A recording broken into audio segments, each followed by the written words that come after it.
What's up, all you cool cats and kittens? I'm your host, Chief Redbeard, and welcome back to another episode of the Backline Podcast. I got a couple guys here with me, as usual. Who's talking so loud? Oh, hey, I'm Will Bob. Nico. Awesome.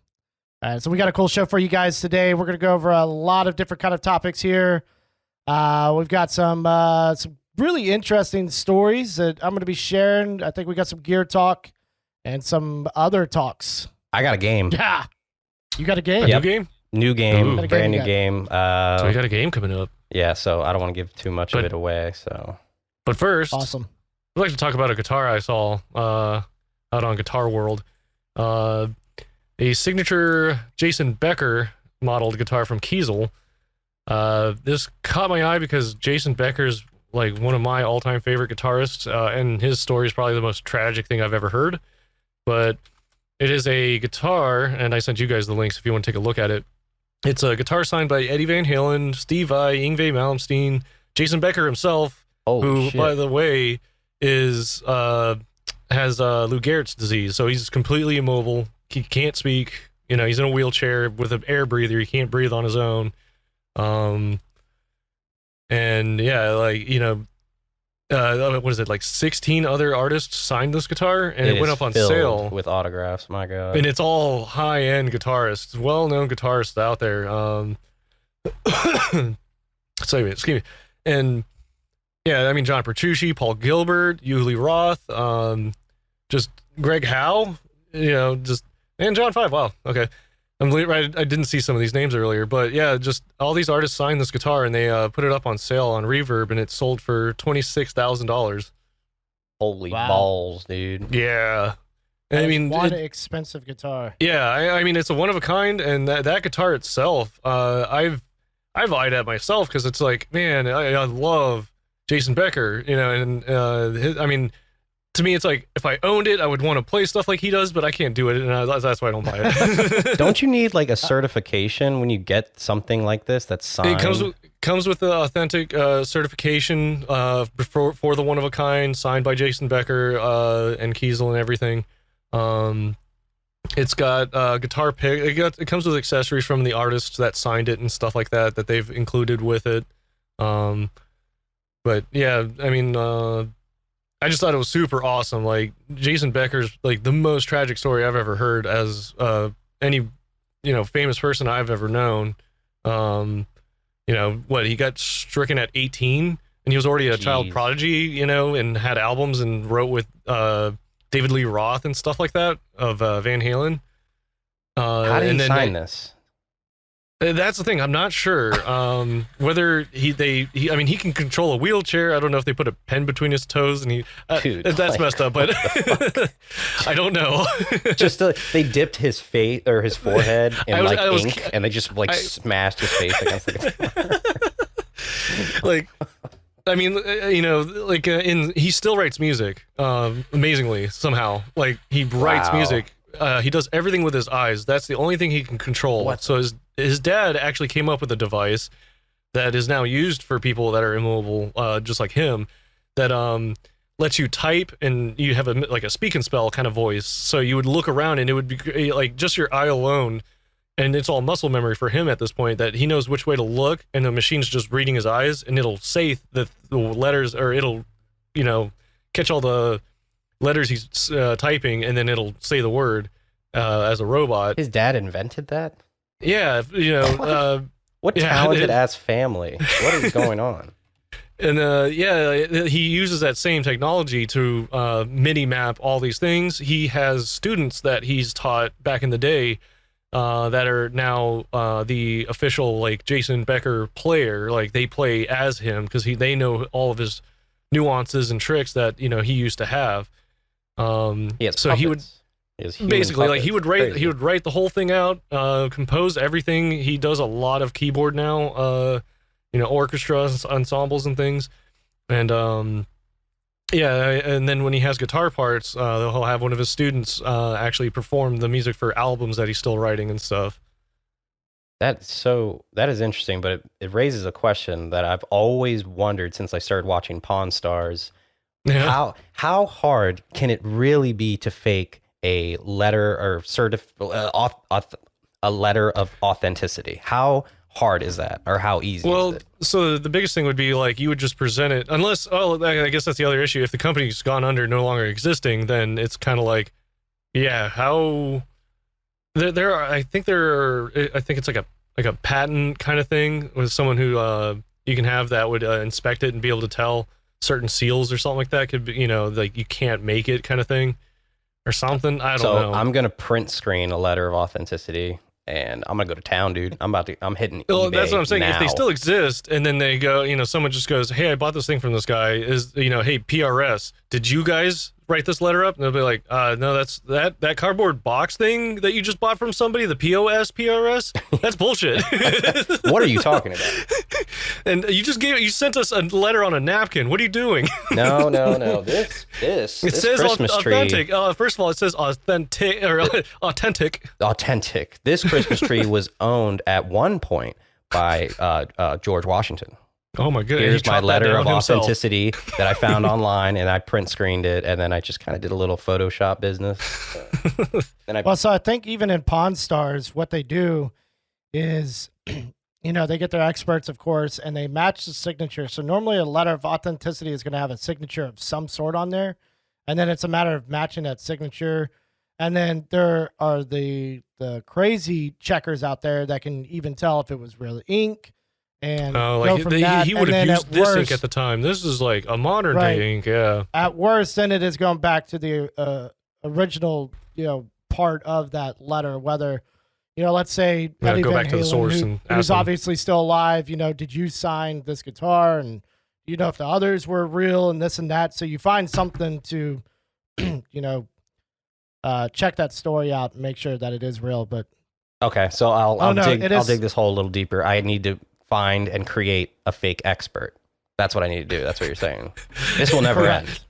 I will sell things at top market value that aren't real. But anyways, so what is your plan gets thrown out the window when they're like, "I got a guy. He's gonna look at it," and you're like, "Fuck."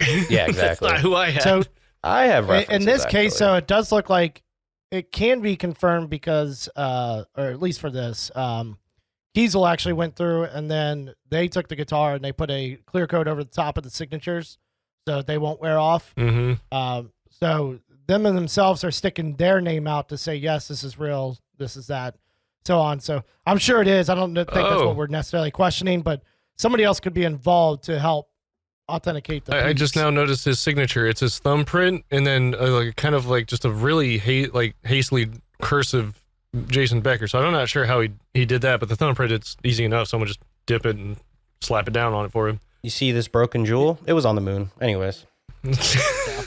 But other than that, now I do believe you still can get this guitar, just obviously the person would have to be reselling it. Yeah.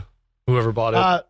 Well, yeah, minus the signatures, though, you could still get that model guitar. Yes. Yeah, that guitar you can buy. That is still available. I saw it at NAMM a couple of years ago, and honestly still haven't looked up Jason Becker to know who he is because I had never heard of him until I saw that guitar. He's just in the world of the virtuoso shred guitars guy.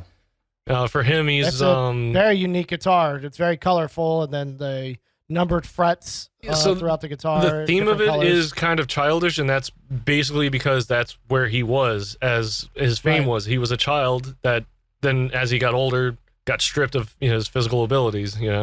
So it's like a paradoxical guitar. Like it looks happy and awesome, and that is a sad ass theme. Holy shit! Yeah. Yeah, I mean that whole disease is extremely sad, and that it could happen to anybody. There's no rhyme or reason of why it happens, and you're just completely immobile for the rest of your life. Yeah, I think of it like he's Icarus. He kind of flew too close to the sun. And God was like, no. I watched the Theory of Everything, and that was a very interesting take on the how progressive the disease is and kind of what happens and how your life changes, obviously completely with that. But it was pretty interesting. Yeah. That's sick. Do you guys want to play a game now, or should we? Let's get let's into play in the mood. Fuck it. Let's get in here. Yeah, that was really sad, but that's a cool guitar. It's someone I really appreciate. I just wanted to bring him up. With this relevant news of him.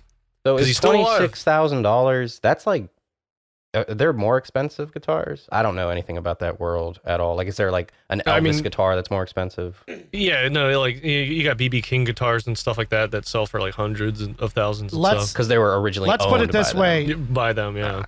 Let's put it this way. There was a really, really, really dumb shop in Waldorf, Maryland, who couldn't make a dime, and that's why they are no longer in business. Well, and they decided to buy and try to sell I think it originally was at like $50,000 or $60,000 Eddie Van Halen guitar. Oh, right. Signed by that him. nobody ever bought. And then I think their final price before they closed shop was like around $30,000. Oh, wow. But it was an Eddie Van Halen guitar that sat in like. Well, the worst part about it wasn't really his special case. It wasn't his to begin with. Yeah, it was I didn't know anything model. about it. I just know it had an extreme price tag on it that never sold. Yeah, and I always asked to touch it, and they never would let me. That's the one they wouldn't let me touch. It was just a production model. It wasn't even. Yeah, it wasn't a personal own. No, one of his would help make that make sense, but the fact that it wasn't even his makes that even more ridiculous. Yeah, that they would even consider that and then not let you touch, even if it's a USA prod model. Yeah. Let me touch it. That was the biggest. That is one thing I can say that. We talked about this. I think first episode.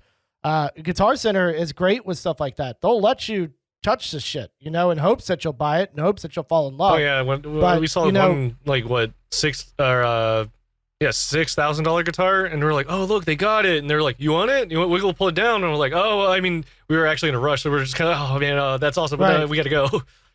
But they let you do it, and I can't say real quick now that we're on that subject. I did go into another store, so I want to backtrack my statement just a little bit. Not all. Certain Guitar Centers suck. The one near Daniel's house sucks. However, I went to one in Laurel, and it was actually a pretty clean store. The instruments seemed pretty good. It might have helped that I knew somebody that worked there. Bias. Who he's a guitar tech there. So, but the staff was very friendly and not over the top. It was right at the start of the whole Corona thing going on. So, but they were really, really cool. The stock was a little low because the store was a little smaller. But overall it was actually a much better experience there. And, some actually really cool older guys in there that were doing some blues playing and stuff like that. It seemed like regulars of the store. So that was really cool to kind of actually be there while they're just jamming around and picking up, some strats and rocking out with some blues on there. But no, it was much better. So I think it's just specific stores that do suck. So where did this tangent come from? What are you talking about? Where? God, do you guys lose it? I feel like every time we have a conversation, you guys absolutely aren't paying attention at all. I literally tried to say, all right, guys, let's get into this next segment. And you were like, hold on a second. I got something to clarify. Guitar Centers, they're not all bad. There was this one time, and then you were saying how there's a store specifically that wasn't a shithole. Why? Let's get into it. I was talking about, we talked about the Eddie Van Halen guitar at a crappy shop. At the old, at the old musician shop that was here, or not here, I don't live there anymore, in Waldorf. And then I said, but guitar is something like Guitar Center, that is where they are good. So are you following so far?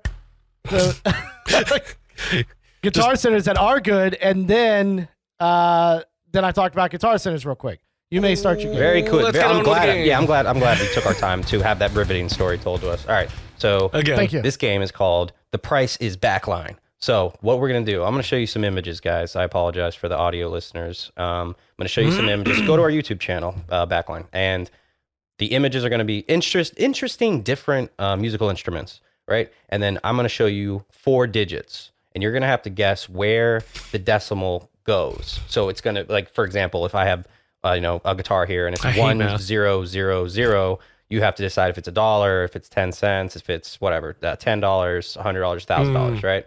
So you have to guess that. And I just want you to put it in the chat we're in.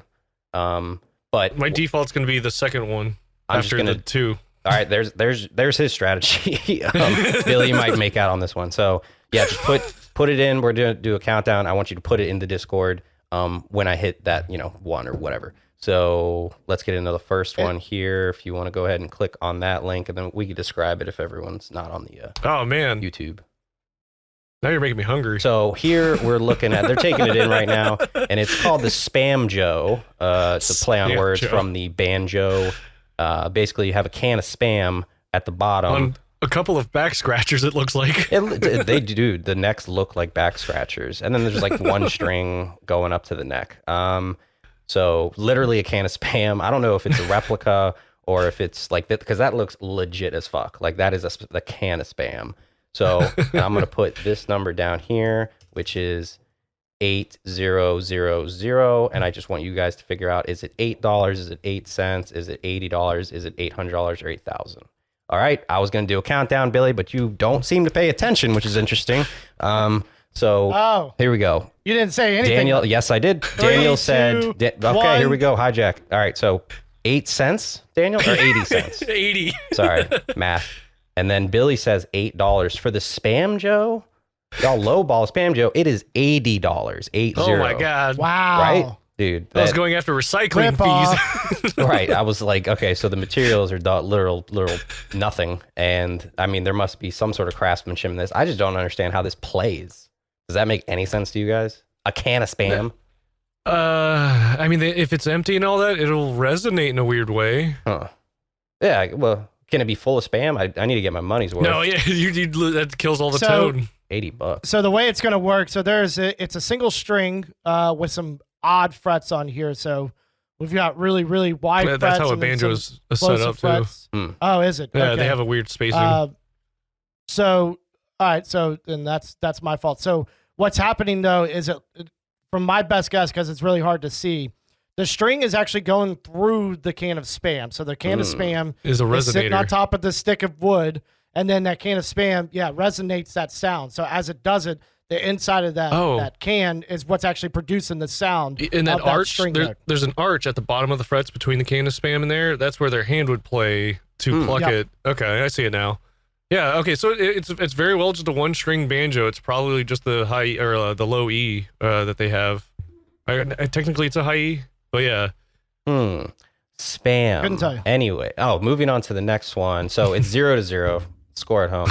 So the next one, go ahead and click on that, and then I'll describe it. Let me know when you. Oh, I love this thing. So it's a finger piano. You've probably seen these on, if you're follow anything musical on your social media. You've probably seen it on there played. It's just literally a small piano, like the size of your hand or something, and you just hit the little. I'm gonna call it metal things. Can someone else describe this better? Like forks or like metal tuning. It is kind of like a tuning fork. Yeah, they're kind of protruding up, and there's like 10, 12, 15 of them, whatever. And you play just kind of push your finger down on it and slide it off and let the pressure slap back, and it would resonate a sound. Okay, and I'm gonna put this number down. The digits are 5920. So how much do you think this finger piano is worth? I mean, it looks legit. There's definitely some. I feel like it would have to be made by hand, at least a decent amount of it. And it's got some stain on there. Sure, it's lacquered to shit. All right, so I didn't do a countdown yet, but both Billy and Daniel said 5. You could also say it. $592. $592. They both guessed $592. $592. Let's see. That looks like some rich mahogany. So this was $5.92, what? Dude. Wow. Oh my God. I was convinced I was looking at the wrong thing, or it was like some sort of attachment or something that was $5. But then I kept looking. I was like, okay, literally that was the cheapest I could find. The next one was like $10. I'm sure you could find one that's like decked the fuck out. I had a misshipment for my work, and I got some of these ones from Kenya, weirdly enough. Finger pianos. And it was like a bunch of wood and straw and stuff like that, like super primitive, but it made a bunch of cool noises and stuff, and I loved playing with it.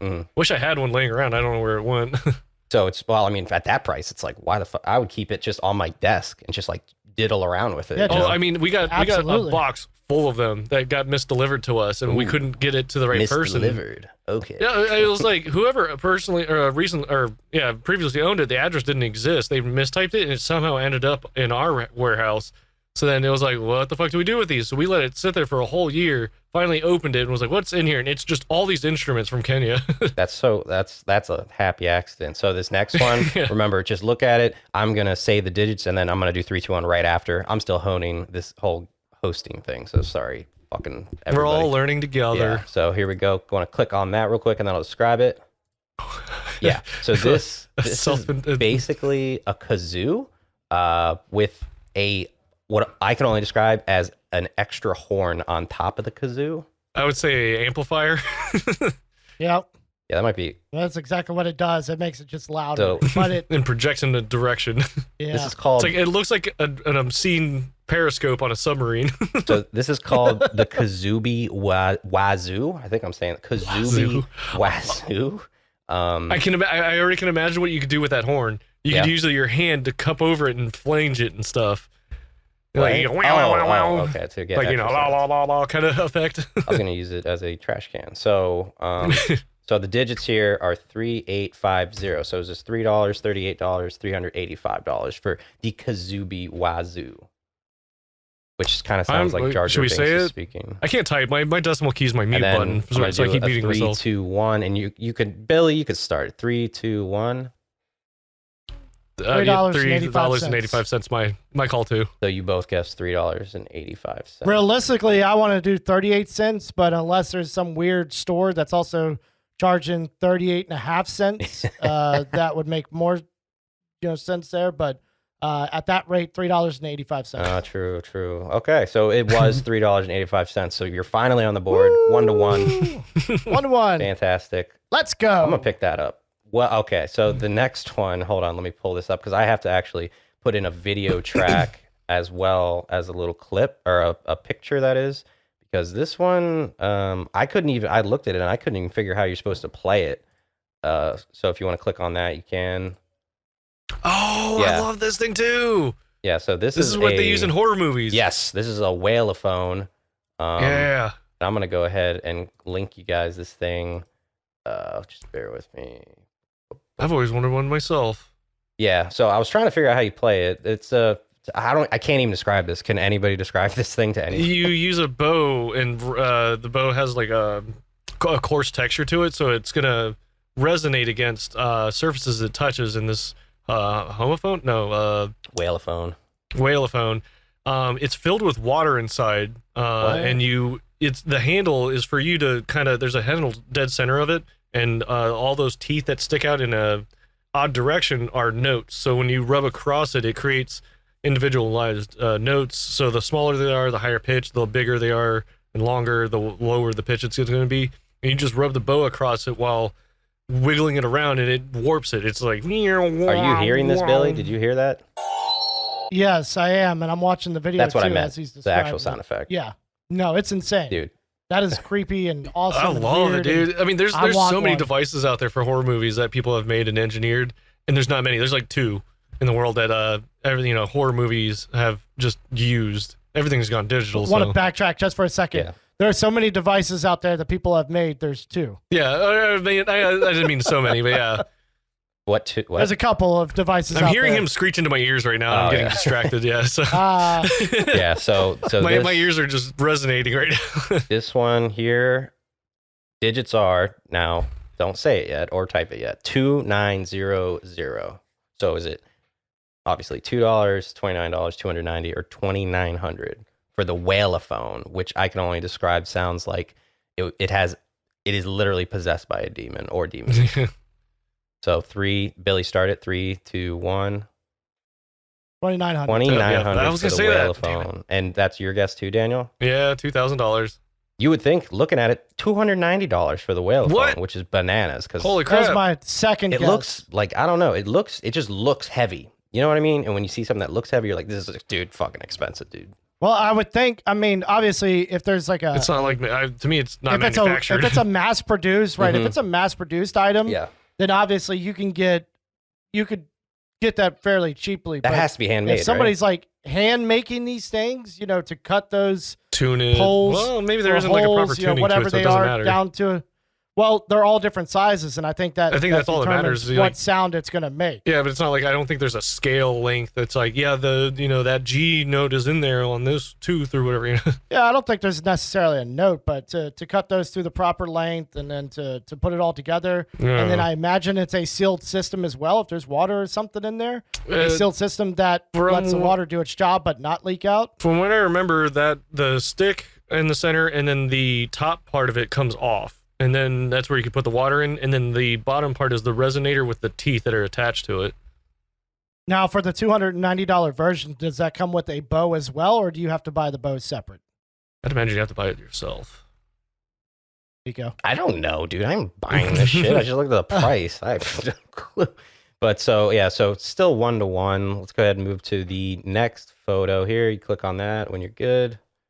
What in God's? Yeah, this one was really funky. I just kept scrolling through all the pages of like unique musical instruments, weird musical instruments, expensive, whatever. I see. This is like an ancient. They don't even have a instrument. name for it. I mean, technically, I think you could call it a guitar. It's got strings, sort of. It looks like super old wood and like what. It looks like an old school like classical lute, but like Yeah, even before a actually does. lute was a thing. Yeah, definitely before. It's only labeled as Afghanistanian musical instrument. Like that's the only descriptor I could find, and I think there's just one.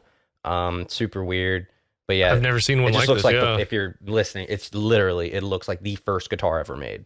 and it's got like all these It tuning looks pegs like everywhere. somebody in the Hills Have Eyes created their own version of a guitar. But This is never they knew came what a up with. guitar was. Correct. Yeah. So We're going to play instruments today, boys. yeah, exactly. So the digits are 6520, and you guys, it's either going to be $6, 65, 652, or 6,520. What do you guys think? 3, 2, 1, Billy. $65.20. Okay. I was gonna say 6,000. You were going to say 520. 6,000. I mean, if it's that exact instrument, that ancient thing, yeah, I'd imagine it's an auction piece. So I'm not paying that for it's it. very possible this could have been a bad link or something, but it's $652 on the site that I found.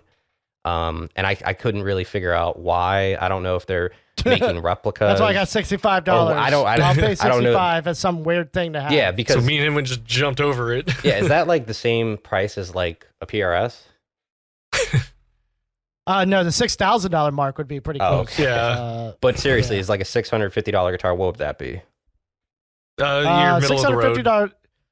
Yeah, entry level, but Yeah. higher end entry level, if you Yeah, will. not it's got decent You parts. can get one PRS for that. It's a made in Korea PRS standard 24, I believe, or standard 22, something like that. Rough around the edges, $599 or all something that. like that.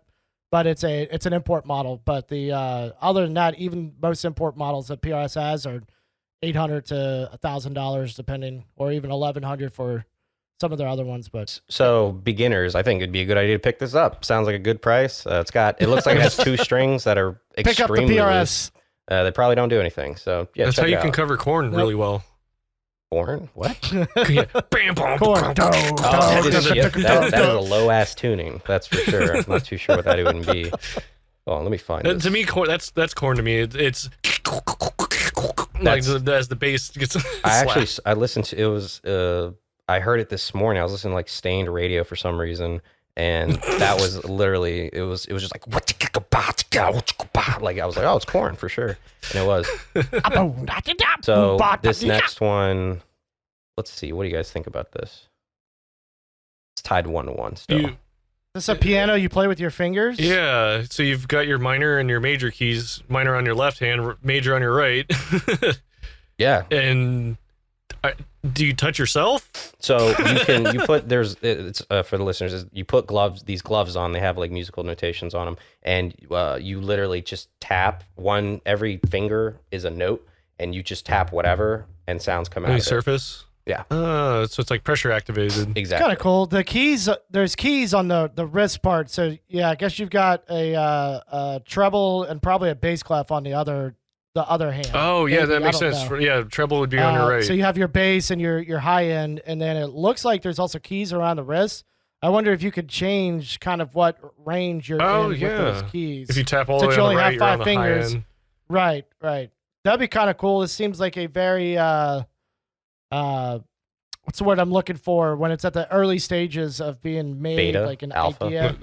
Yeah, Like a maybe like a test. beta stage. I don't think these are in production, are they? Yeah, they are. He's gonna give us the sale price.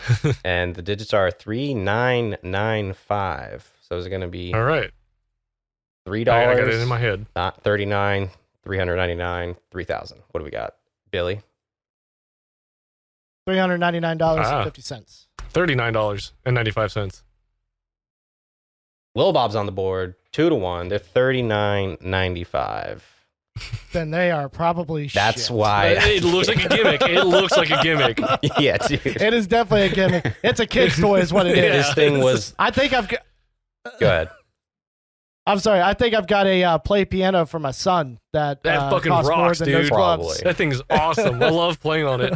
Yeah, I feel like if these were like if these were actually legitimate, they wouldn't look like Power Ranger gloves with like the logos and shit. Like it's just like it looks like a complete Target gimmick. You know what I mean? It is piano morphing time. Bing, bing, bing, bing, I bing, hate bing. you, but that was pretty good. That was pretty good. All right, just give me a second to pull this next one up. I think we got a couple more. You can still come back here, Billy. So this next one, you go ahead and I'll just show it to you. We don't need spoilers on this one. Ooh. If you guys could describe that. I don't have all the photos, but that's This is the best All one. right, This is a so we have steampunk a- guitar with a that thing the guy that G shaker. The Rob Scallon did. Yeah. The G, Oh, you know this one. the G string. No, we know it's a mod people Oh. do to their guitars. A lot of country music. That is definitely a different way of doing it, and it's very interesting. It's on a So hinge. basically, we've got a heavily beat to hell relic looking telly. It's got like but World War the- II machinery knobs and stuff on there. Right. So, but there is a something similar to like what a Bigsby or a kind of a tailpiece would have. That's got is that the G string? It's the B string actually. Yeah, it looks like the B string is coming off of to where you could probably bend the B string without doing a vibrato on the neck of the guitar. Only you would that actually string do it vibrates. at the tailpiece. Only that. So that's past the bridge. It's got a normal telly bridge on it, and then the pick guard and switching area looks like something taken off of a World War II plane that has your different plugs and some type of switches. I think most of that's probably for looks. Oh I yeah. don't think any of that's functional for it's sure, not. except for that B string bender. Yeah. I mean, I could see That is a cool ass looking telly, though. I can see three. Okay, I see 3 switches that would be functional: pickup selector and 2 volume rocker or pods. See, I don't even see those on here. Where are you seeing that? I would say the rocker or toggle switch is right below the bridge pickup, and then just around those two, I think those 2 knobs, because they're both the same exact size and they're different than everything else. I think those are going to be the volume rockers. I would be extremely interested to see how this would work. Yeah, that's awesome. It looks awesome. I mean, to me, this is like a weird like steampunk World War II looking kind of design to it.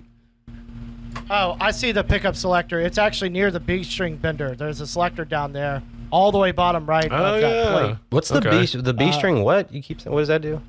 So this B string bender, so there's off of the B string, which is the second string on a guitar. So if you're counting from right to left, because it's vertical right now, it would be the second one in, and you'll see at the back of where that. So you've got 2 pickups. You got one near the neck, and then you got the big black oval pickup there, and then right past that is your saddles, and then coming off of that second saddle there is a string that then goes through that all the way in the back tailpiece there.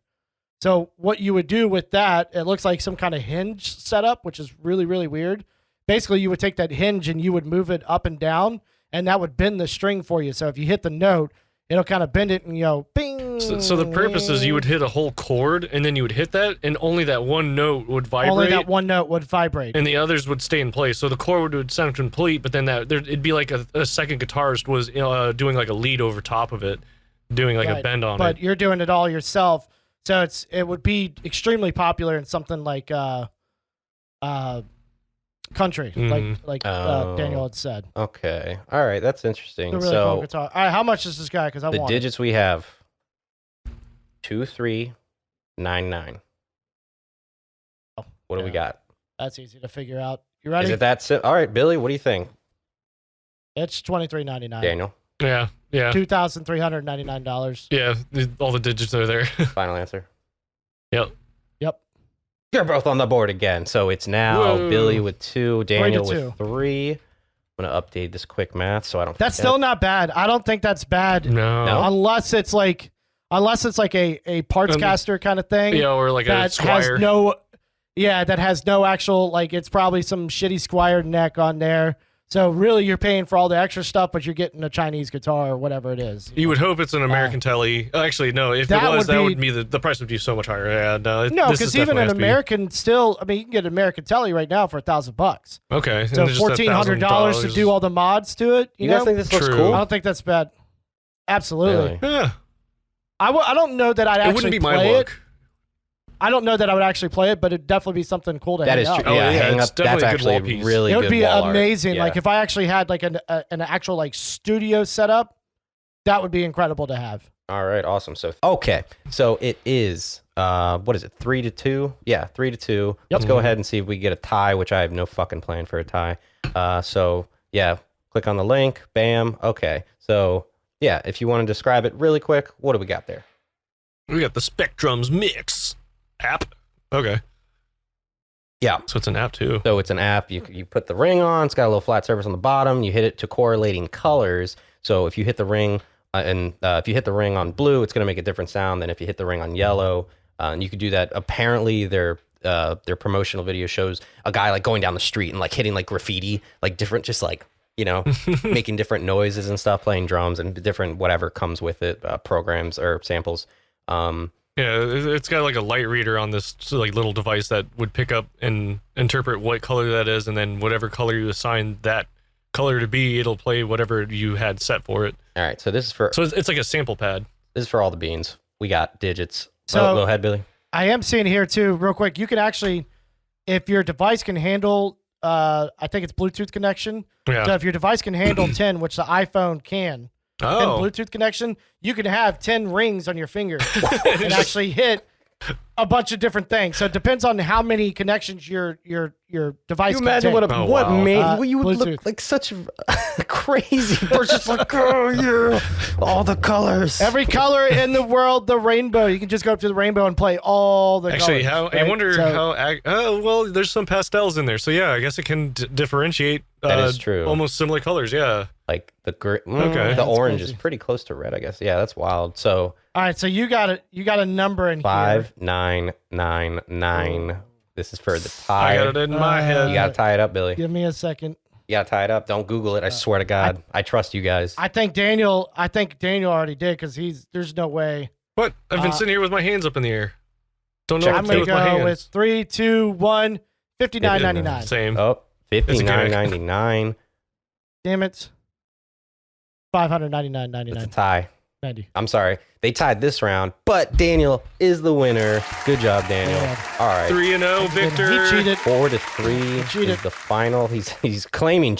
Oh, there's He wants me discrepancy. tested. I gotta go, folks. We got to call. There's no anti-cheat on this podcast, Who's boys. the MMA cheat people? USADA. I think it's that. MMA They like cheat people. test people, make sure they're not taking drugs or whatever. I don't We'll call Right, them yeah. up real quick. Get a quote. We'll call them up. Yeah. Yeah, I'm not paying top dollar for your lie test. We'll figure it out. We'll check the tape. So Anyone who's clean, hit me up. let's see. What is Will Bob win? I need your pee. Now here's the wrinkle in this. You win, dude. You get the prize. Okay. Do I get my own PRS? No, it's not. Are you kidding me? I'm not giving. No, Man, my come on. legit You gotta PRS share. with letter of authenticity. No, I'm not giving that to want it. anybody. I want that napkin from No, McDonald's. absolutely not. What you do win, though, man. I'm not going to tell you what you win, but no, wait, I am going to tell you what you won, but no. I just confused What is happening myself here? with my prize, dude. So basically, you could go double or nothing. You either pick the prize that you just won. We have it here. We're going cash cab on this bitch. Oh, You have the okay. prize. Or I You could can sit in walk here away. longer. You can walk away, dude. Or you choose that you have to answer my trivia question, and if you get it right, you get double. Oh, I get 2 of them. You get 2. And what is this item anyway? I can't. It's just a part of the rules, Daniel. I'm sorry, nothing personal. Okay. It's written down. I have to gamble on it now, Yeah, huh? so you can either walk away with the original prize or you get double with this question if you get it I'm right. gonna go with 2. I want 2. You're going for the 2 of whatever. I want 2 POSs. He's going for the physical challenge. Okay, cool.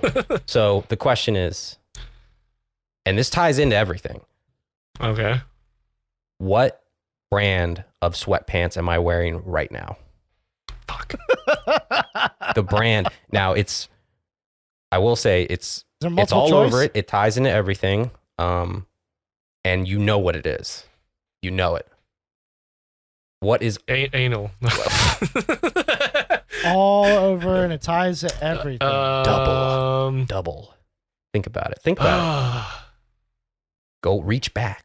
I have a name brand in my head. It's I want to say, but not I'm like, the how name. does it Okay, so tie? I don't want to get it confused. It's not It's not like I'm wearing like it's not like I'm asking for like who manufactures it. Like it's not like Merino or American Eagle, whatever. It's not that. There's something on there that ties into everything. That's something a label. There's a design. Like a brand, like if I was wearing Coke pants. You know what I mean? Yep. It's a beer. I think it's a beer. I think it's Mexican. And I'm gonna say Corona. Ah, damn it!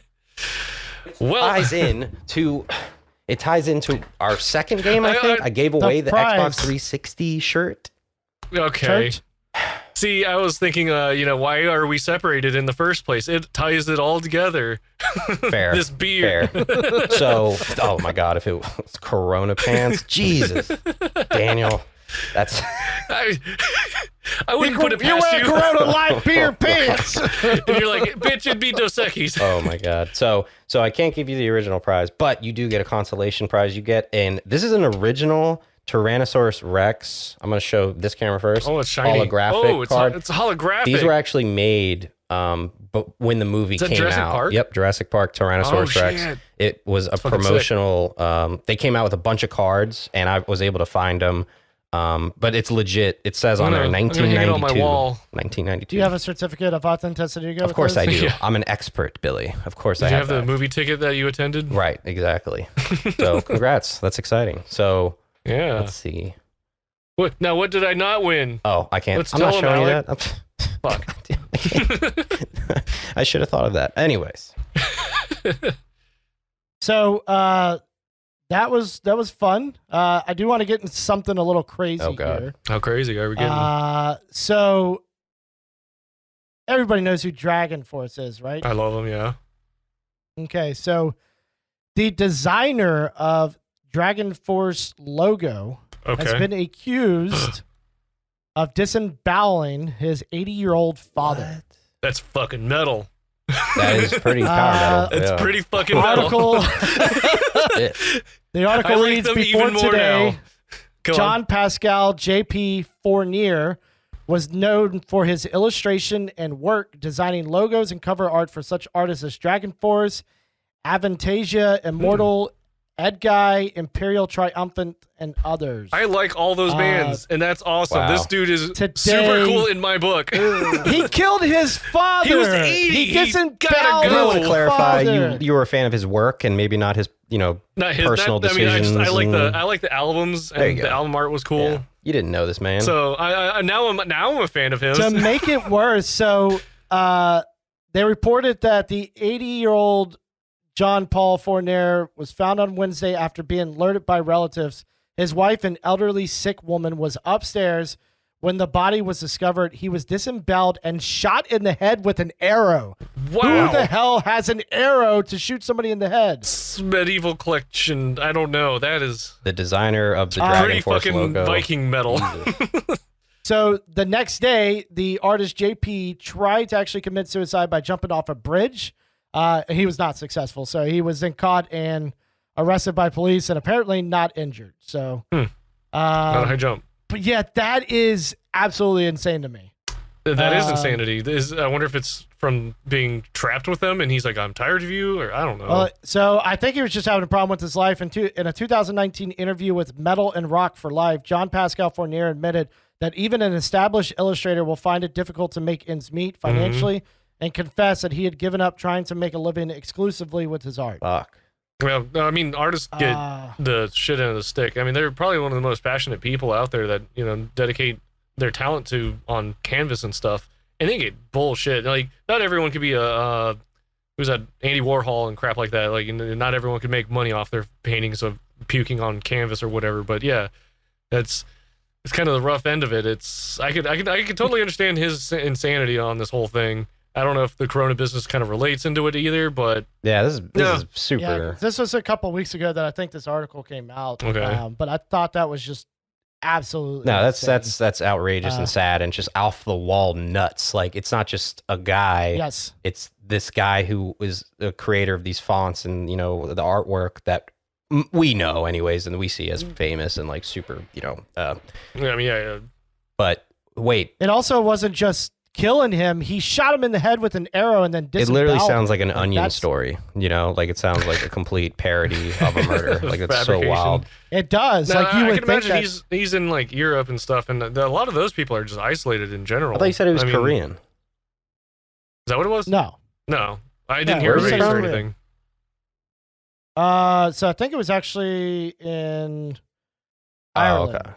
Okay. So yeah, that's what I'd imagine, because all those bands are from the EU. Let's see. So the bridge. I'm sorry.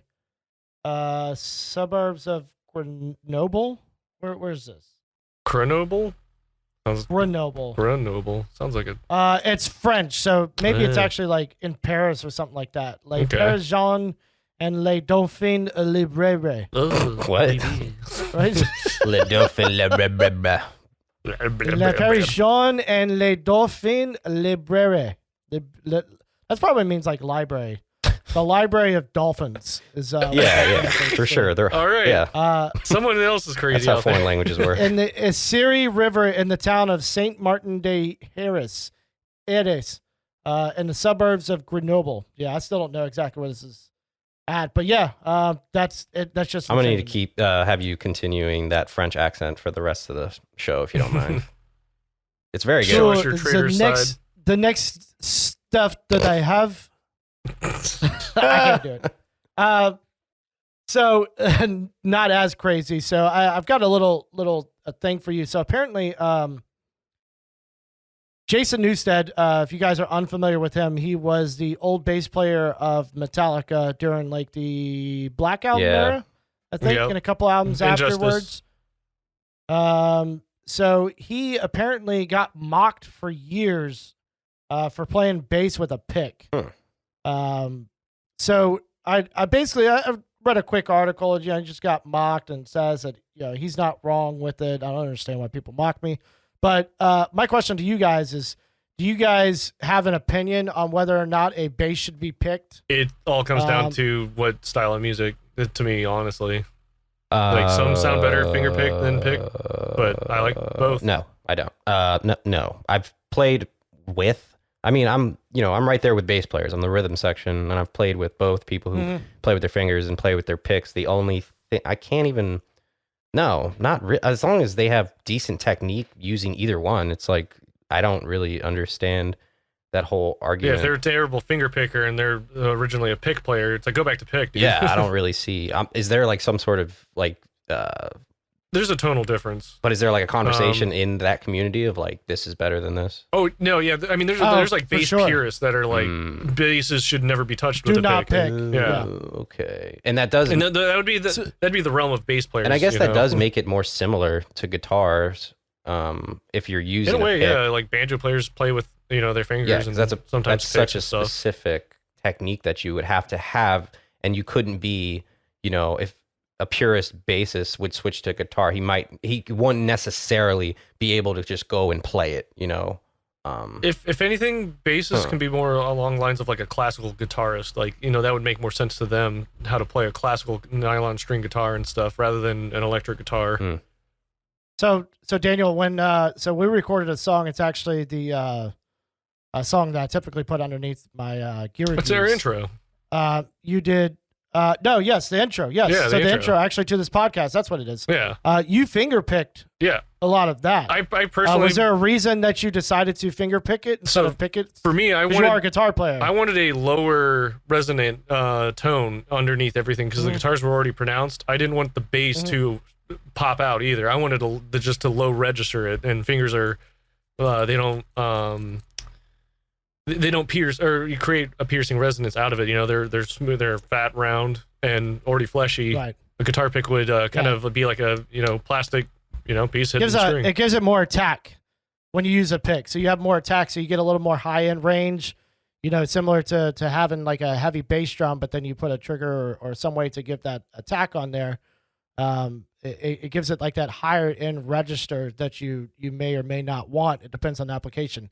I personally typically do it with a pick because my fingers are not strong enough, picking wise like that. I'm not used to it, so I've never, done too much finger picking. I can use my thumb to a certain extent and maybe like my pointer finger, but it's not right. I guess if that makes sense. Like I can't get like an actual rhythm or technique down with it. It's just all over the place. Where a pick, I'm more precise, obviously with a pick. So I typically would pick with it. That reminds me. Did you see? Did you see that the flamenco guitarist who gets on an electric guitar for the first time or whatever? No, dude, it was wild. He's just like playing the flamenco, style, which is finger picking on an acoustic, and it's beautiful. It sounds great. And they just like I don't know if this was set up or what, but they give him an electric guitar. And probably distorted and I think everything. they gave him a pick. I gotta rewatch it, but I think they gave him a pick, and he was just like, just like killed it. And I was like, okay, so they're obviously backwards compatible as shit to playing with a pick, but it might not be the other way around. I gotta send you guys that link. That shit was incredible. Some of the coolest picking. So aside from the bass stuff, some of the guitar players, at least I follow nowadays, or at least in the modern metal era. A lot of them actually use like a hybrid picking technique. So they'll Chicken pick picking. with a pick, and then they'll also use like one of their two fingers to be able to actually go through and pick some of the higher end strings with that they're doing. Funny enough, that's actually a old version of picking that everyone stopped using in the 90s. I'm sure a lot of people, and I'm sure there's still, even somebody like John Petrucci is going to use that picking style. Yeah, it's It was actually just a never banjo noted style for somebody playing. like me. Yeah, for sure. But I don't know how they do it, and it sounds and seems incredible. I've seen that, and I just don't have the motor skills. and it to always be able looks to do super that. impressive when I see that, especially nowadays. I don't know if it was an old thing or what. So, guys, I want to get into this thing right now. Album review. I'm excited because I suggested last week with what is Okay. what is Huh? Yeah, no, go ahead. I don't like that. I don't like that. You're setting the table to eviscerate my album, and I'm going to take it more personally than Billy took his. Oh, did he? Okay, I didn't even hear it come off that way. Anyways, we'll play it on. back. Just a little laugh. Yeah, you think, you fucking idiot. This piece of shit. You're walking into this trap. So I brother. suggested Within the Ruins being the band, and the album, which was Creature, which I think was technically their second full album, but their first one I don't even think I listened to. And they've continued on. That came out in 2009, and I think they've made like 4 or 5 since. And they're still active, and I'm biased. I'm not gonna lie. I'm biased. I like this. This was during, I think I was like 18 or 19 when I first listened to it. So I'm kind of magnetized to it, but I will not. I'll do my best actually to not get too personal about it. But you're gonna love it. So I don't even know what I'm talking about. So whoever wants to go first, I'm not gonna go first because. Do you want to I could be the lotion that goes over the burn if you want, or do we? I could break it down right now. You guys didn't talk about this beforehand, right? No, I swear to God. I have a feeling Billy's gonna have some harsh words. Guys, all right, okay, all right. Billy, go for it. Let's go. Go for it. All right, so You shut I've the fuck listened up. to this album 3 times. I don't care about your. 3 times I've listened to this album. To be fair, That's once more than me. the first couple was while I was working, but I was kind of going back and forth, especially when I could tell there was like a song change. The first time I didn't find it with a song change.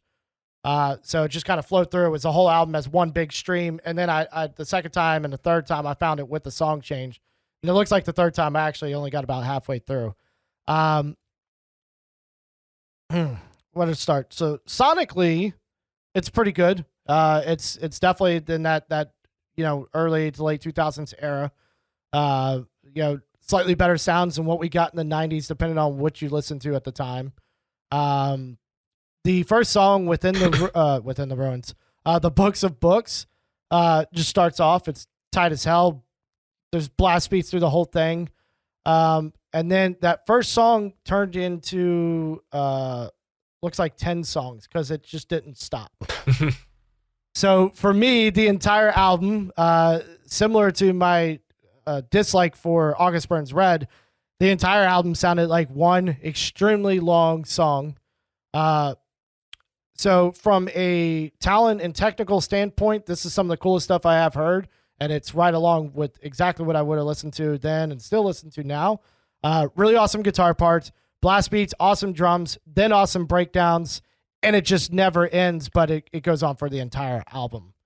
Over and over again. I couldn't even find like a song that was like, oh God, it jumped out to me. If there is one, I apologize to any Within the Ruins fans.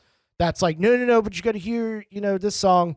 I want to say I did note, I can't remember what exactly happened, but I think Jump Ship, which it looks like it's song 6 on here. I think when that one came on, there was something slightly that jumped out. I was like, oh man, but I know. I found myself the entire time. I have a note that you would go, yep.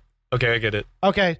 So the whole time I was definitely bobbing my head. I was into it. And then it kind of like the album ended, especially that first stream. And I was like, oh, that wasn't just one song. That was 55 minutes of different songs. I enjoyed it. Don't get me wrong. I was into it, but it sounded a lot like just the same melody, but then in maybe a different key or something. There's something weird about it. It was incredible, but at the same time, there was no breakup to that album. It was a lot of the same stuff over and over. But everything was very, very well done throughout it. So worth a listen? Great guitar players. Absolutely. Great guitars, great vocals, great drums. Everything sounded great. The talent's there. It's just the same for August Burns Red with me. So if you like that, Constellation sound from August Burns Red and you're fine with that style of album, you're going to love this fucking album, especially if you like talent, because it's there. But outside of that, it's something that I couldn't even focus on it because I thought I was listening to the same That song is the true. whole time. They do have their themes in this album are very, what is it called? Wash, rinse, and repeat kind of a thing. That's how I feel about most music albums, though. That's true. It's like it's kind of a theme. That's how you write an album. I see it. They changed later, but yeah, for some reason, the biggest. Well, I love the drummer. Obviously, super talented, super dynamic. And I actually met him once. I was at a show, local show in Richmond, and they were playing at a church. It was like just like the album like dropped, and I think they started touring like 3 months later or something. And I caught them, and they hadn't popped yet. And then I was talking to the drummer, and I was just trying to chit chat, not talk about like his music and stuff. I just recognized him, and it's just kind of like, hey, blah, blah. He was like, oh, do you have a cigarette? I was like, oh yeah, I do. And then we were just chatting. I was like, Joe, I didn't catch your name, man. And then he was like, oh, my name's Drummer. Wow. And that was. He sounds like your kind of people, Nico. Yeah, exactly. And I was like, wow, okay. And I just shook it off a little bit. But like it really ate away at me. I was like, fucking asshole, you sarcastic piece of shit. Like I was nice to you. I didn't fanboy out. Been like, will you marry me? Yeah, dude, I was so mad. And then this was still when MySpace was active. And I went to their MySpace. You remember when you go to a band's MySpace, they have the roster of people like on the left or whatever back in the day. Mm-hmm. And it fucking said, and it says drummer. And then above that, it said drummer. And I still don't know what the fuck happened, but his name was Drummer. He played his own joke that went meta into another joke. You got played twice. Yeah. He played you twice, dude. He knew you were gonna go look it up. No, he knew you were gonna go back and go, this motherfucker can't stop me. Who are you? Drummer. No, damn I it. think that is a long-standing joke that they've had for It's a long whatever con. reason, and he just Yeah. keeps going with it. And I was just so. And he just gets everyone twice. He gets everyone twice, and he got you. Oh man, He got you, dude. God, That's I hilarious. was so frustrated. I love that guy. No, now. it's funny as shit. I was just like, damn. And that was pretty much the last time I gave a shit about meeting any musician or artist or anything, because I'm like, God damn it, dude, they're just people. Fuck, he got me. So were they this tight and this good live? The You said you thing saw they them at were, that time? they definitely were. My Okay. only problem, and I asked drummer after, they didn't use triggers on the bass drum, and like with this kind of Really? shit, no, you need it. It's too intricate. There's too much going on. To not, it just Right. sounded like kind of a mess. And I asked him, I was like, why didn't you use the triggers? Now, mind you, it was like 15 people at this show. And he was like, I just didn't feel like using them tonight. And that made me more upset. I was like, man, like every show counts. So he's just kind of like, I'm on the road, Yeah. man. I didn't feel like It's putting one this less up another thing whole to set up, set. a few less Yeah. cables. Like, come If on. anything, he's like, get off my nuts, man. Come on, give me a break. That was the only thing I mentioned about the damn show. Like, fuck. But anyways, what? Hey, great set. Yeah, right. Yeah, I guess I should have stuck with that. Great set. But Will Bob, yeah, sorry, I didn't mean to cut you off with that long-winded story. It's fine. Yeah, I enjoyed listening through this album. I guess I don't know how to start with this. I'll break it down with some of the songs I liked, and it was definitely towards the middle of the album. There were certain things that were catching my ear that I really liked. Extinguish Them at the very end had this very Russian sounding melody, like Tetris Dude, feeling. yes, I know exactly what you're talking about. And I loved it, like the way it just faded out. I was like, oh, that is awesome. That's a great melody, and it just flows out. I loved I it. think I remember that. And then when I listened to Jump Ship, that song is what made me realize what I was listening to, and I was like, this is the amalgamation and the advancement of what the human abstract would have been, in a way. Like, because the Vela Together we await the storm is what rang in my head when the clean parts came in and everything, and I was like, oh my god, yes, this is like advanced human abstract, you know. Like, if they were, I don't know what they. I Now, what year did this album come out? Because I think these are all around the same 2009. time. 2009, Vela, that song came out in 2006. So give it 3 more years, became more refined and polished. You would have had, some. Yeah, there were parts where there was some really. Sorry to cut you off. I apologize. There was some really cool melodic stuff. That was one of. Maybe that's why that song jumped out. And that's what I'm saying. Like, that song itself just rang there into my were head. I was like, parts- that sounds like the clean part, the intro in the near the middle of the song. That sounds like the intro kind of structure of Vela Together We Await the Storm. And I was like, oh, wow. Like, okay, now it's ringing in my head. And as I listened to it more, I was like, yes, these are more advanced melodies all over the place. Drumming has gotten way more intense. It's like, yeah, this would have been like a 3-year, refinement kind of process to create something more intense, Wow. So better structure of breakdowns Yeah. and stuff. I think going into that clean section in the middle there too, I think that's another thing that kind of stuck out to me. So there was some change, just overall the album. I don't think there was enough, but they clearly can do it, and it was there in some of these parts. Whereas some really cool stuff that they could have added more to some of their other songs, but clearly they had an idea and they wanted 52 minutes of that same idea all throughout. Fair. So fucking fair for sure. I mean, I have nothing bad to say about it just caught me at the perfect time, and I still listen to it. Shit gets stuck in my head still from this album, and I'll just start like finger drumming like full songs, and I'm like, I don't even know why this is so stuck in my head, but something about the drummer's writing process and them all together, obviously. Their guitar tone, I don't really hear guitar tones that sound this different to me anyways. The thing with them too is they don't do riffs, they do melodies. Like, that's a big thing. Like, they just have so many melodies throughout the entire song. My only issue is that they kind of hammer on the same melody for a good long while, and it's like, it sounds cool, it's just kind of like, all right, what's the next part though, That's so true. And then they'll get to the next part, they'll do it again, and it's like, it sounds cool, it's really technical, and I totally understand. Like, I'm not shitting on them for doing such a thing, because those melodies sound intricate as fuck, and to try and bounce from, if they shortened each melody like I would have liked down and then switched around, they would have just played Twister on their fretboard like all over the place. Yeah. I wouldn't hold it against them for fucking that up, but the way they do it, it makes too much sense to me. Do it, yeah. It makes great content.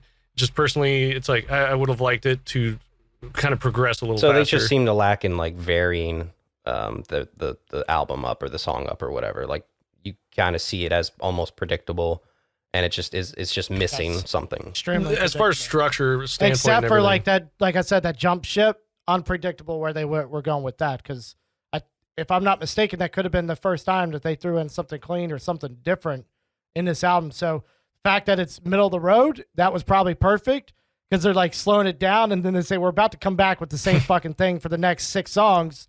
So just be ready, but we're gonna take a breather, okay, and now get fucked up again. You know, it's like. I mean, it's great. I think if personally I heard something like this or even the Constellations albums, when these albums came out, it probably would have been a whole different story for how I feel about the albums. But hearing it today and the stuff that I've listened to in between time, it's like, this is really fucking good. But at the same time, it's boring to me. You know, it kind of gets to that point. Definitely. It starts off like, oh my God, this is awesome. And then it gets to the point where I'm just like, damn it. They did that the last 2 songs too. It's different notes for sure, but it sounds almost exactly Well, for guys the same. who are You know, like it's in too their close. 30s, or I guess age might not matter, but we've been listening to this genre for a long time. So like certain things Correct. just lose us very quickly if they seem a little too rudimentary or elementary in some way. Predictable or Yeah, something, whatever it yeah. is, we're very on one side. But if, you know, like I said, if it was me when I was 19, it's like kind of groundbreaking for the most part. So, for I sure. mean, it depends. Absolutely. No, that's pretty insane for that Yeah, time frame. for sure. Absolutely. Oh So, yeah, it would have been mind blowing. We all enjoyed it to an extent. That's cool. And I will say I have a favorite song. Okay. And that's Tractor Pull. I love Tractor Pull. That one starts. That's a great song. That's not Can't remember the fade in. It has chanting in it. And I can't. I'm bad with lyrics, so it's like I don't know what they're chanting. I think that's like my second favorite song for sure, though. Yeah, Tractor Pull is really good. It's number 8 on the set list. It starts. Yeah, I think around there it started to bring me back in just a little bit as I was listening through it while working and stuff. So it kind of brought me into it like, oh, okay. All right, we still got some cool shit left to go. All right, cool. And then, again. But no, I don't think it was complete shit. I think it's just one of those albums where it's really hard to focus on it. And that was my only, issue with the album itself. It got really hard to focus. But if it was in the background, it's a perfect That's true background album, too. It I is think. good background music. Because you're just jamming, you don't need to focus. You can, especially if you're at a party or something, you could get really awesome shit behind you, but still keep your attention with the people you're talking to instead of like, oh, hold on, it's Yeah, my that's favorite true. part. Let me sing it very loud. Sorry, we were deep in a conversation, but fuck you. I love this part of the song. No, you just let it go and you play, but you still really enjoy the music while trying to enjoy your conversation. Perfect party For music. sure. Awesome. So Stand on does that. anybody have another suggestion? Who was next again? It's gonna be Billy. I think it's me. So do we Or want to stick Billy. sort of in this That's something I wanted to make a point on. It sounds like this is the kind of band that you would say you like to write like and everything, right? Right, like Or like your writing style or something, or is it something you aspire to be or something like? I can see I could see how I could be influenced by this album and by this band to attempt it, sure. Give it my best shot, and I would probably accidentally emulate it just because I've listened to it so often over the years. It'd be one of those things where it's you think of a joke or whatever, but then you realize that you heard it 4 years ago and it just seeped into your brain, and you didn't even realize you stole it, kind of a thing. So yeah, I can see it being Right. influential to how I write on Okay. accident. Yeah. Okay, I have it in my mind. It sounds like we should kind of stick on a route with that. What inspired Billy? Influential kind of a thing. Influential. Okay. We went with what we grew up Yeah. with. What influenced? Yeah. That's okay. Billy, thoughts? I forgot to talk about that at the beginning, so whatever you have, just throw Yeah, it out whatever. there, really. But I wanted to see if we wanted to have a theme around, like, if for our listeners and everything, they can get like different backbones between all three of Yeah, us. so our first round was like basically nostalgic albums, and then this one could be, influential, which obviously you'd be older to get influenced by it. Yeah. Yeah. So you guys were saying like kind of what influenced you and stuff like that. Do we want to stick with something like that, or do we want to stick to a That's what I time was wondering. frame, or, Yeah, I have a band that already or in just mind. like one of my favorite albums, and just keep going with that? I don't know if there was, it's all up to you guys, I guess. I mean, I've got a band in mind, but it's just going to depend on definitely not influential because I can't play But anything is it something that you they inspired to be that made you want to play more and stuff? Oh, it inspires me to play every day. Absolutely. There you go. got? Every Influential. single What album are we this listening band to has this written. week? All right. So, do we want older, newer, middle of the road?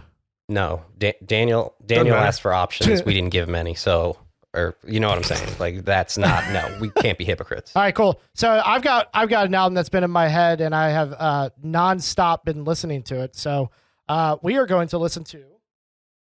The visual, is that what we're getting right now? He's reaching for something. Yeah, he's reaching. I am getting the visual, running out so of I'm going to ideas. show you guys on the cam first. So it's going to be Between the Buried and Me, the Coma Ecliptic. And this is something new I got the other day. So I actually got they did a live show of DVD. So I'm going to have multiple ways to listen to it.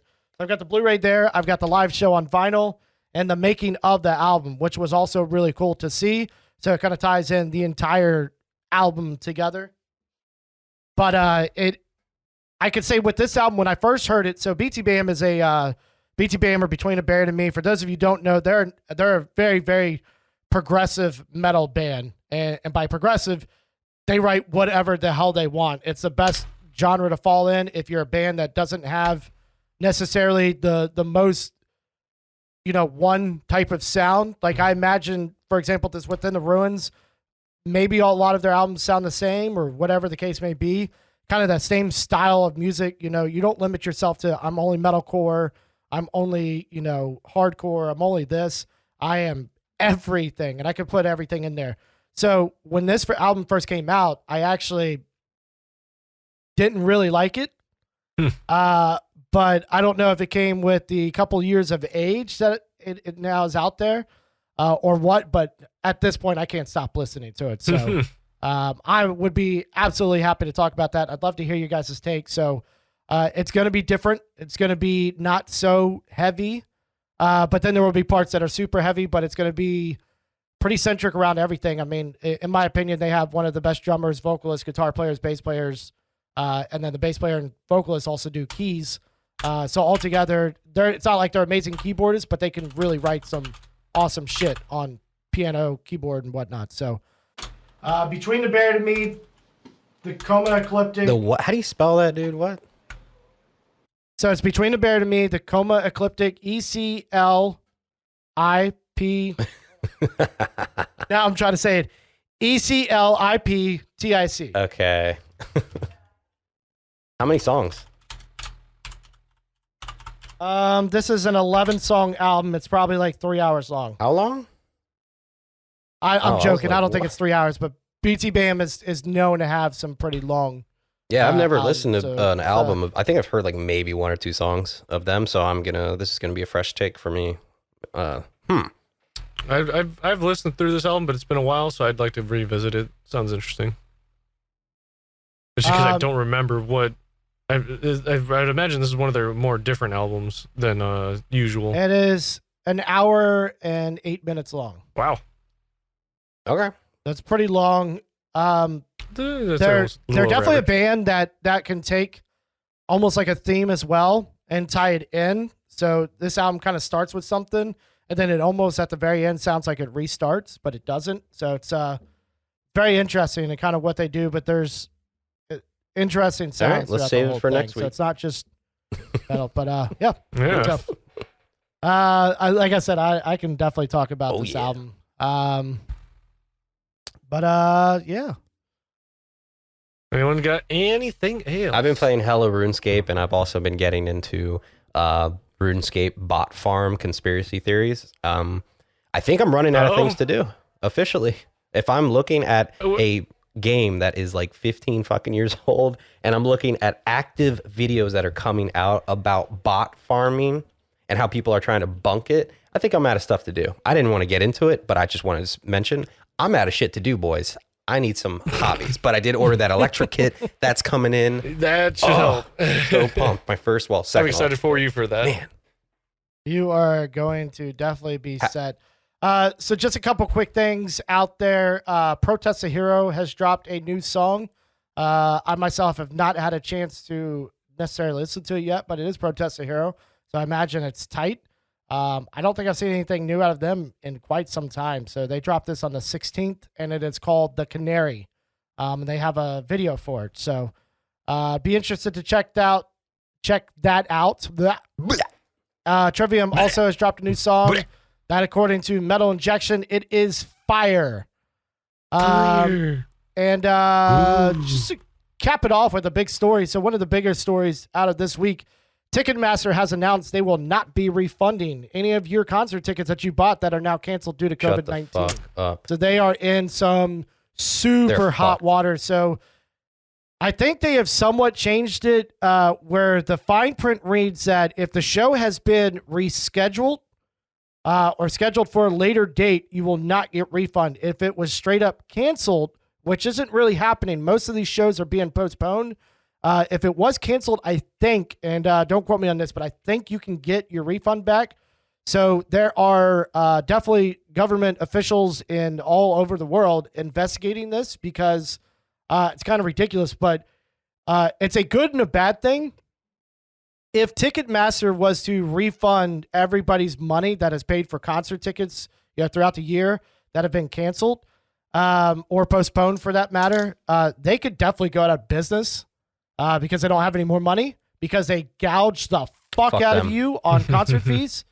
So I think it'd be a good thing because fuck Ticketmaster and fuck all these people that gouge you for a concert ticket. We talk about all the time that we buy metal tickets and they're $25 a piece. And Ticketmaster then charges you another $13 per ticket that you just bought, or $15. It becomes like 35 to 50% of your fucking cost, and that's ridiculous. Easily, it's ridiculous. So I won't be upset if they do that, but if they do go out of business, and maybe we can get something else in the meantime.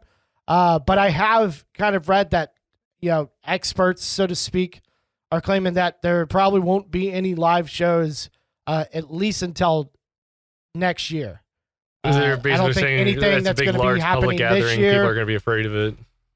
Even postponements still, there's a lot of stuff postponed for this summer, end of summer, roughly, and earlier, like next fall. And I don't even see those happening. Even if we get back to somewhat normal, I'm not sure that those shows are going to happen, which really does suck. Because again, I think part of it's because there obviously won't be a cure or something like that. But I think, like you said, Daniel, I think people are just going to be kind of scared. So people are going to lose money on these shows anyways. A 500 cap show is now going to have, maybe 100 people there. If anything, yeah. Whoever decide to want to brave the storm. They're scared now because of the repercussions it could have in the future. Correct. That's why they're like, no refunds. We need that money. So that was one of the biggest things I saw this week. That was just kind of like, what's wrong with you guys? Why would they do something like that? But yeah. So I know it's bad for the economy or whatever to see stuff like that happen, but if any company goes down, that should be the one. Not even close. Sorry. 100%. Companies like that should absolutely be out of business anyways. But they have the market cap, Yeah. a monopoly. So there's like 2 or 3 very big ones out there. And Ticketmaster is probably the largest of them. And just the gouging on the tickets is so ridiculous. I mean, it's not even the tickets. The tickets are the price that the tickets are. It's the fees attached to them. Yeah, they make so much money off of being a website. Like nobody apparently thought of that. So this one company got it, and they know they can charge it. I want to go to the show, so I'm going to pay the $50 fucking in fees that I just paid to go see the show, let alone the ticket price. I agree. So, but I think that does it for us today. Well, yes. Yep. I think so. Yes. All right, guys. Well, we appreciate you listening. Once again, if you like what you see, please give us a thumbs up. Subscribe if you want to see more. Hit the bell notification if you want notifications when it comes out. But I will also tell you that all podcasts come out on audio and YouTube at 6 a.m. every morning on Wednesdays. Sorry, not every morning, but 6 a.m. on Wednesdays. It has been fun. We are going to keep this going. We will be back next week.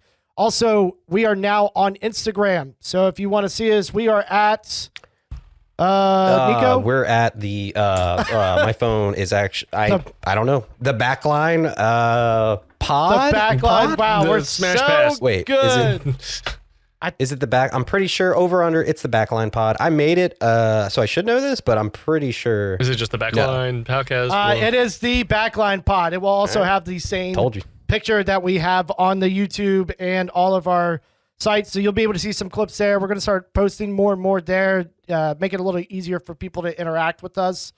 We will also probably be adding some stuff to the story, maybe even after this show. Give you guys a little insight to behind the scenes of kind of what we do here. It's not much to it, but it definitely is interesting. Maybe if you don't care, you don't care. But other than that, we appreciate all the support that you guys have. I am signing out. I am Chief Redbeard Billy. Nico.